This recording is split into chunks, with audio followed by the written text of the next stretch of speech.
Have you ever baked a loaf of bread in your bread machine and it was soft and perfect and delicious, and the next day it was dry and crumbly? Well, today I am going to help you understand what's going on and understand how to fix it and what you can do to keep your homemade bread fresh and soft.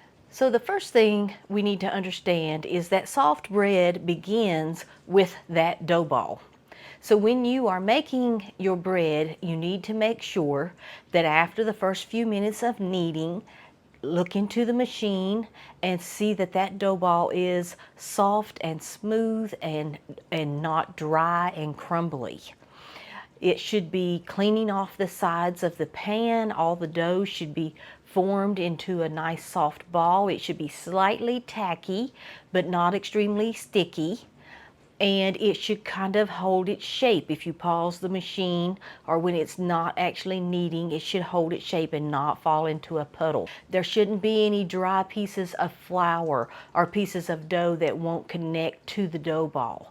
It should form one dough ball and it should hold its shape. This means that the hydration of your dough ball is correct, and you will usually get a wonderfully soft bread if you get the hydration of your dough ball correct in the beginning of the kneading cycle. I always say read, adjust, and confirm. So read that dough ball, make adjustments if you have to, and then confirm that your adjustments corrected the problem, and then let the cycle continue. If the dough ball is dry, then you are going to have dry bread. Now let's talk about what happens after the bread is baked. So as the bread cools, the starches in the bread change. And as they change, the texture of the bread is going to change. So that is why, one reason why it's very important to wait until your bread is completely cool before you slice into it. Because if you slice into it too soon, then steam is going to come out of the loaf, and that's going to change how the starch acts in the bread. So after the bread is baked and it cools down, and you put it in your plastic bag or whatever container you're storing your bread in, the starch in the bread continues to change. As it changes, it actually realigns, but to keep from getting scientific, it changes, and that causes the bread to get firmer and less soft and more crumbly. And that is why that the homemade bread goes stale so quickly, because it does not have in it any chemicals or preservatives to prevent that from happening. And a lot of people also store their bread in the refrigerator thinking that's going to keep it fresh longer, when actually that makes the bread go stale faster. It may keep it from molding, but it's going to make it get crumbly and more firm if you put it in the refrigerator, because it hardens the starches that are in the bread. Room temperature is the best way to store your bread, and for longer term storage, you can store it in the freezer. And I have a video about storing homemade bread that I'll put a link to at the end of this video that you might want to watch as well. So since your homemade bread does not have preservatives in it to keep it fresh, what can you do? There are things that you can do to keep your homemade bread fresh for a week or more at room temperature. The main thing that will help your homemade bread stay fresh longer is enrichment. So a basic bread recipe, most of us know that you can make bread from flour, water, and salt. That's all you need to make bread, but that is called a lean bread. So it doesn't have any enrichments. So you can add oil, you can add sugar, you can add other enrichments to the bread, and all of these things will help keep your bread fresh longer. So let's talk a little bit about the different kinds of enrichments that you can use. You can use different kinds of fats. You can use butter, oil, eggs, yogurt, sour cream. All of these things will help your bread from drying out. You can use sugars like honey, white sugar, brown sugar, and all of these sweeteners, those will also keep your bread from drying out. They help retain moisture inside of the crumb. The butter and oil and eggs and yogurt and those types of enrichments, they coat the gluten strand to help keep it soft and protect the crumb from drying out. And then you have other enrichments. Some of my favorites are potato flakes, sweet potatoes, a mashed potato, tangzong. I also have a video, tongzong. I also have a video on that as well. That is where you heat the water and the flour and make like a little roux out of it, and then once it cools you add that to your dough, and that's called tongzong. That works really well. They help the bread to hold water and not to dry out. And I think I also mentioned applesauce. You can use applesauce. You can use banana. You can use other fruit, mashed pureed fruit. You can use pumpkin. You can use whole milk instead of water. And there are many other enrichments that you can add to your bread. All of these will help keep them fresh.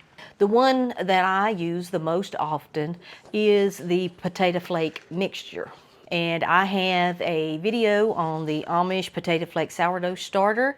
I will also link at the end of this video that you can watch. And I use that as an enrichment in my bread often, not as a sourdough to rise the bread, but rather as a enrichment to keep the bread soft, and it works great. But if you don't have the starter, you can use just potato flakes and water. And if you don't have access to potato flakes, you can just use a plain cooked mashed potato, white potato, or you can use a sweet potato as well. Now, another thing that will dry your bread out and keep it from staying fresh very long is most of the bread machines, including the KBS, after the cycle finishes, it goes into what is called keep warm. And on the screen, a lot of times it will just say keep warm, and it's actually a low heat in the machine. And I think most of them run from 30 minutes to an hour. And if you leave your bread in the machine on that keep warm cycle, it will dry out the bread because that heat is drawing moisture out of the bread. The best thing to do is to remove the pan from the bread machine as soon as the cycle is finished, and then remove the bread from the pan within 5 to 10 minutes after you take it out of the bread machine. And then after it is completely cooled is when you want to put it in a sealed plastic bag or whatever container of your choice that will keep the air out of the bread, because air is the enemy to fresh bread, especially fresh homemade bread. Air will cause it to go stale. It's very important that you let your bread cool completely before you seal it up. It's very important that you let your bread cool completely before you slice into it. And as you are using your bread, so let's say your bread is cooled and you've sliced all the slices and you've stored it in a plastic bag, keep the air out of that bag. As you get slices out, make sure that you squeeze the bag gently and get as much of the air out of the bag as possible. Don't store it in the refrigerator. If you want to store it long term, put it in the freezer, but just keep it on the counter at room temperature is best. So if you are making a basic white loaf and it does not stay fresh for very long, consider adding enrichments. Now, when you add enrichments like applesauce, yogurt, all of those liquidy, semi-liquidy enrichments, you adjust the liquid in your recipe to compensate for those enrichments. For example, if you're adding an egg, I would put the egg in my measuring cup and then measure the rest of my liquids to what the recipe called for. You don't want to add to, because as you add an enrichment, you're adding liquid, so you have to remove liquid from the recipe as you add the enrichments to get that hydration correct. And you will know when it's not correct because your dough ball will be way too wet if you added too much enrichment and did not take away enough of the liquid. But once you understand how that dough behaves and what is actually going on, it is not difficult to get homemade bread that will stay fresh at room temperature on the counter, sealed up for at least a week, if not longer. Of course, humidity and environment play a role in that as well, so you have to keep all of those things in mind too.